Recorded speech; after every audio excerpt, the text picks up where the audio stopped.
We already know Nissan is in big trouble. We already know Nissan is in huge trouble. But now it's looking a lot worse. Not only are Nissan saying they no longer want Honda to be their overlords, they also are facing a crisis in their most important market.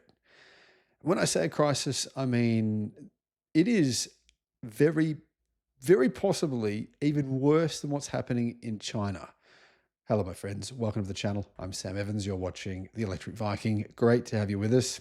Mexico tariffs are going to hit about 1/3 of Nissan's US sales. Now, Nissan is already firing about 10% of its staff in the United States. It's firing a few thousand staff.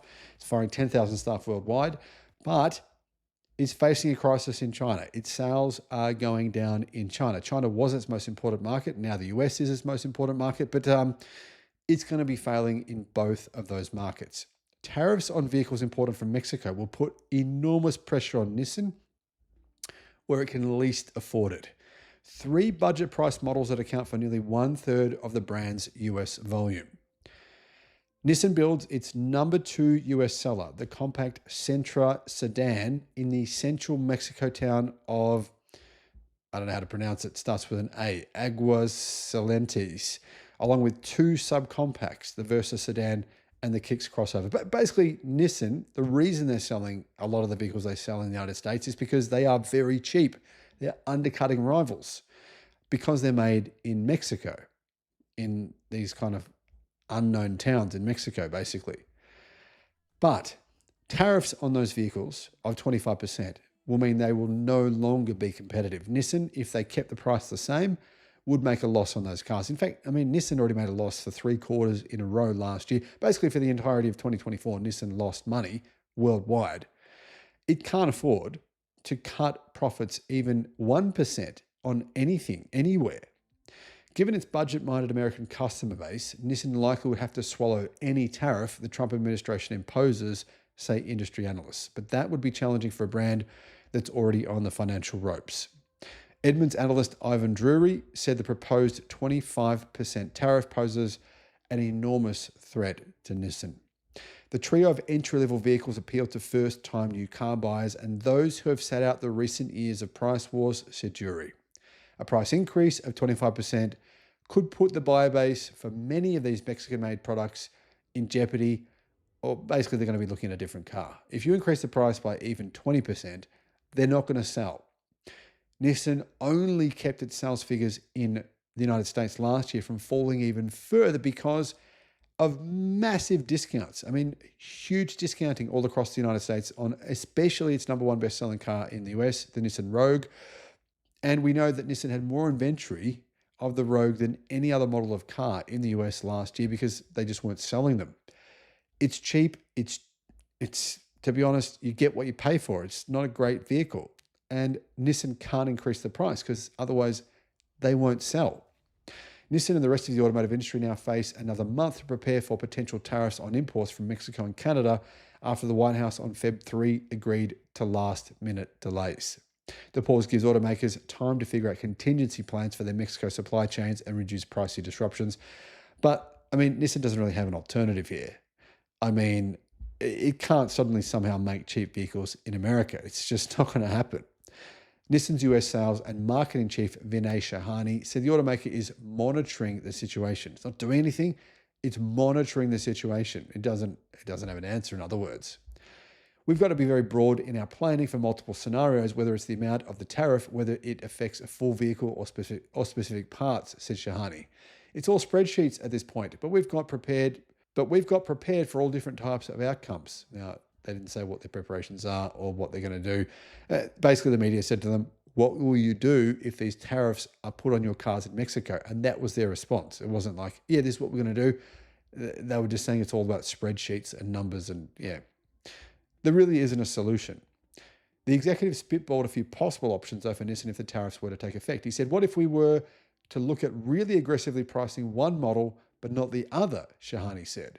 How do you protect the entry price point on one model versus the other? I don't know what that even means. If you do, let us know in the comments.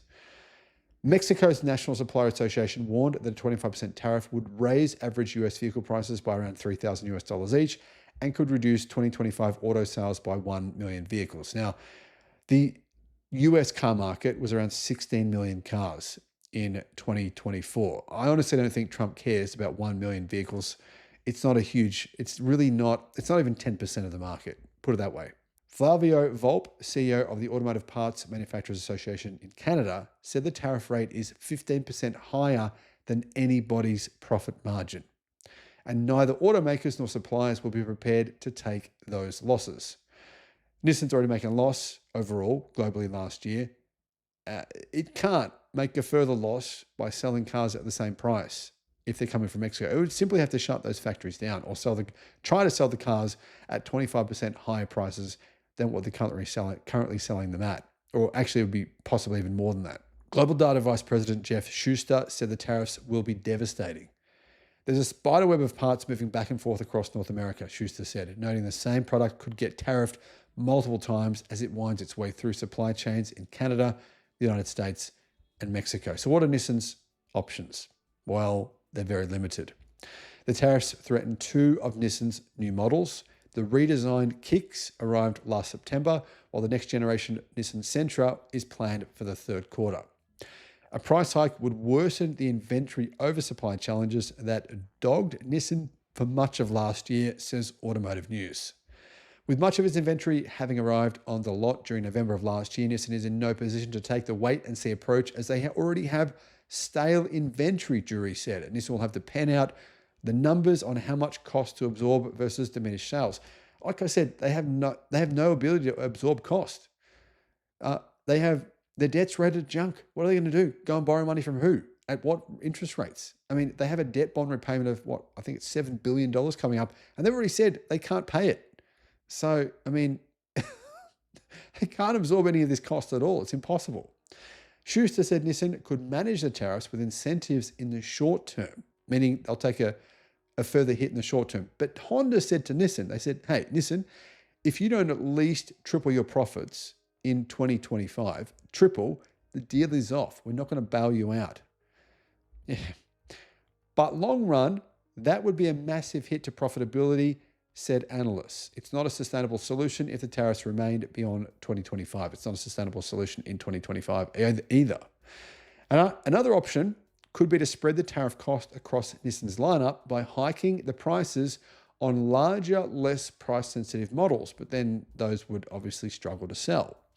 A longer-term and more complicated option would be to move output from Mexico to Nissan's underutilized factories in the southeastern United States. But analysts say relocating production to the US would be an absolute last resort and would add a huge amount of cost. Now, Nissan is firing 10% of its US staff, a few thousand staff, and shutting down production lines because they're too expensive and inefficient in America. Here's what analysts said. It would require costly retooling and eliminate the pricing structure that makes these models popular, said Sam Fiorani, Vice President of Global Vehicle Forecasting at Auto Forecast Solutions. Shahani wouldn't discuss any potential manufacturing changes under consideration. We are first and foremost trying to understand what's going to happen, said Nissan. If there's industrial footprint type of exercises that we need to go through, then maybe the company will look at that. In other words, Nissan have no plans at all. They're just really hoping that Donald Trump won't actually go through with these tariffs. I think there's a high probability that he will. Let me know your thoughts in the comments.